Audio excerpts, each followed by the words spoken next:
Hi friends, welcome to employees pensions news. Friends, ఇప్పుడే అందిన వార్త. ఈపీఎఫ్ఓ ఖాతాదారులకు ఈ మార్పు వల్ల అనేక ప్రయోజనాలు.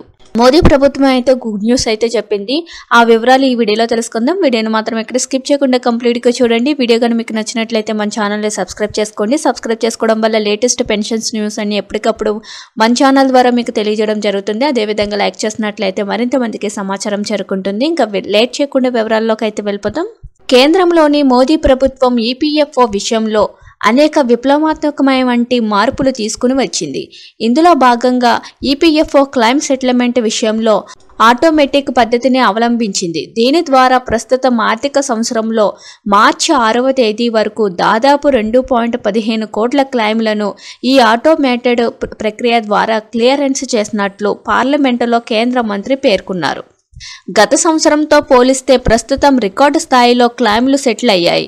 గత ఏడాది 2023-2024 ఆర్థిక సంవత్సరంలో సుమారు 90 లక్షల క్లైమ్లు, ఈ ఏడాది రెట్టింపు క్లైమ్లు సెటిల్ అయ్యాయి. ముఖ్యంగా అనారోగ్యం, ఆసుపత్రి ఖర్చులు, ఇంటి నిర్మాణము, చదువు, వివాహం వంటి క్లైమ్ల విషయంలో ఆటో మోడ్ ప్రక్రియ చేర్చడం ద్వారా 3 రోజుల్లోనే పరిష్కారం జరగనుంది.